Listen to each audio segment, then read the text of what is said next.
এই যাদেরকে আমাদের পড়ানোর জন্য নির্বাচন করতে চাইছে, তাদের যে ছবিগুলো সামনে এসেছে, আমার সামনে স্ক্রিনশট নেওয়া আছে। তাদের মধ্যে একজন আছে ফাজেল ফেল, আর একজন ফাজেল মানে হায়ার সেকেন্ডারি ফেল, আর একজন আলেম পরীক্ষা 3 বার দিয়ে 3 বারই ব্যাক, আর একজন মাদ্রাসায় জীবনে পা দিয়েছিল কিনা আল্লাহ পাকই ভালো জানেন, আর একজন মাদ্রাসায় কিছুদিন একটু হালকা পাতলা করে গিয়েছিল। এখন তাদের জামা দেখে, পোশাক দেখে, চটপট করে কথা বলা দেখে, দাড়ি দেখে, উঁচু লম্বা দেখে তাদেরকে সামনে রেখে পড়াবে কার? আমাদের গোষ্ঠী শুদ্ধ সবার। কাকে পড়াবে? আমাদের গোষ্ঠী শুদ্ধ সবার। ওই গোষ্ঠীর মধ্যে আমিও আসি। আমার যোগ্যতা একদম নিচেই। কতটা? আলিম পরীক্ষায় ফার্স্ট ডিভিশন, ফাজিল পরীক্ষায় ফার্স্ট ডিভিশন, কামিল পরীক্ষায় first division, MMA first division, Arabic MA first division, ইফতা first division, BEd first division. পড়াবে কা? আমাদেরকে গোষ্ঠী শুধু পড়াবে। মাস্টার কারা? ফাজেল ফেল। মাস্টারকে জীবনে মাদ্রাসা দরজা জিগায়নি। মাস্টারকে আর বললাম না। এদের যদি দিয়ে আমাদেরকে পড়াতে চাই, আমাকে তো বলতেই হয় অজ্ঞানের অতি সাহস। তুমি যাদের মাস্টার রূপে নির্বাচন করছো, একবার সামনে আসতে বলো তোমাদের মাস্টার গুলো কতটা পড়াশোনা যোগ্যতা অর্জন করে এসেছে, আমরা একবার বসবো কোনি। আমাদের গোষ্ঠীর মধ্যে আশিক বিল্লাহ হুজুর আছেন, আল্লাহ শুকরিয়া আদায় করে বলছি আমার ভাই আছেন, সামনে প্রশংসা করা নিষেধ, তবে প্রয়োজনের জন্য বলতে হয়।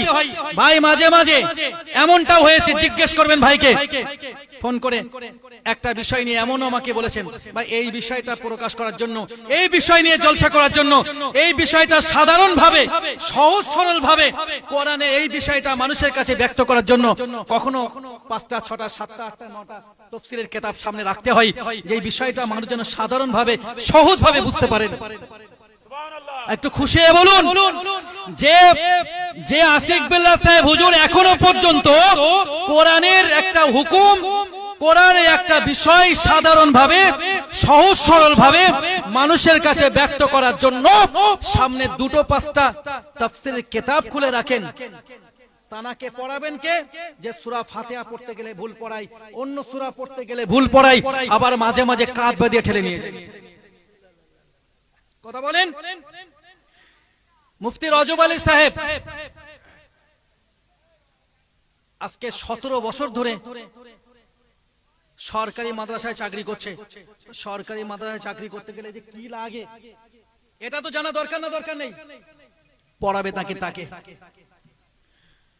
মুফতি জামিলুল হুদা সাহেব আজকে রানিং 14 বছর ধরে শিক্ষকতা করছেন, বর্তমানে বিথারি সিনিয়র মাদ্রাসা শিক্ষক। পড়াবেন তাকে। ভাই একটা কথা বলে দিয়েছেন, আমি ওদিকে যাচ্ছি না। মুফতি নাজিব বিল্লাহ সাহেব মুর্শিদাবাদে দীর্ঘদিন ছিলেন, বর্তমানে চ্যাংদানা হাই মাদ্রাসা শিক্ষক। পড়াবেন এদেরকে। মানে আমাদের গোষ্ঠীর মধ্যে আর কি আছে সেগুলো আর বলছি না, আমি বলছি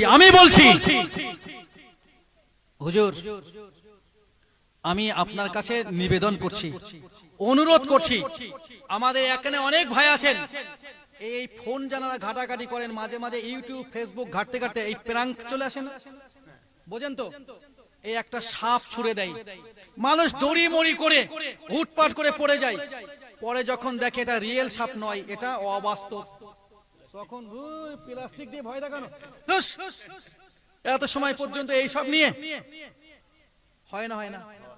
এটা কেউ একটা রেস্টুরেন্টে বসে আছে, কে একটা পার্কে বসে আছে, তার পায়ে একটা কুমির বেঁধে দিল, কেউ মজা করে দিয়ে তাকে, ভাই তোমার পিছনে, ও যখন দেখলো কুমির, হুটপাট করে দৌড়ালো, ওরে বাবা পড়ি কি মরি। কিছু সময় যাওয়ার পরে দেখলো বাস্তব কুমির না, বাস্তব কুমির না, অবাস্তব। আমরা দূর থেকে বুঝতে পারছি, যাদেরকে সামনে রেখে চ্যালেঞ্জ করছে তাদের যে যোগ্যতা কতটা সে তো আমরা জানি। আমরা তাদের কাছে পড়তে যাব কেন? বোঝেননি? আমরা তাদেরকে পড়তে যাব কেন? সামনে যে কটাকে দেখানো হচ্ছে আল্লাহ শুকরিয়া আদায় করে বলছি ওদেরকে আমরা পড়ানোর যোগ্যতা রাখি। দুই একজনকে বাদ দিচ্ছি, আমি কিন্তু সবাইকে নিয়ে বলিনি। যে হুজুরটা চ্যালেঞ্জ করছেন ওনাকে বাদ দিচ্ছি, ওনার যোগ্যতা আছেন। তবে দুঃখের বিষয় যাদেরকে সামনে নিয়ে বলছেন তাদের ভিতরে সবার যে যোগ্যতা নেই, আর গোষ্ঠী ধরে টানছেন। ওটা গোষ্ঠী না, ওটা গোষ্ঠী। বাংলা কথা তো ওটা ঠিক করে বলতে হবে। কোন দিনের হাদি মিথ্যার আশ্রয় নিতে পারবেন না, পারবেন না, পারবেন না। দেখেছেন আপনারা, কোন দিনের হাদি কোনদিন কোন মিথ্যার আশ্রয় নিতে পারবেন না।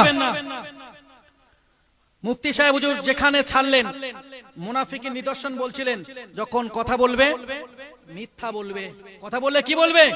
মিথ্যা বলবে। মুফতি সাহেব হুজুরকে আমিরুশ শরিয়াত বলা হয়েছে। মুফতি সাহেব হুজুর নিজে বলেছেন, একটা জায়গা যদি প্রমাণ দিতে পারেন 5 লক্ষ টাকা চ্যালেঞ্জ করছি।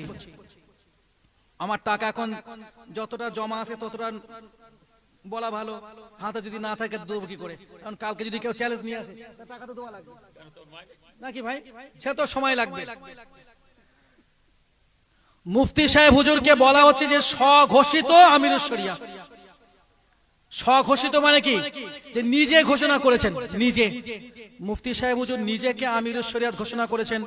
যদি এই প্রমাণ কেউ দেখাতে পারেন, এসো ভাই, এখনই এসো 5 লাখ, কালকে এসো 5 লাখ।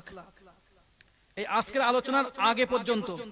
এখন কালকে যদি মুফতি সাহেব ওই টাকাটা নেওয়ার জন্য আশিক বিল্লাহ হুজুরকে পাইয়ে দেওয়ার জন্য বলে, আমি আমিরুশ শরিয়াত, আশিক বিল্লাহ তুমি যাও ওখান থেকে নিয়ে এসো,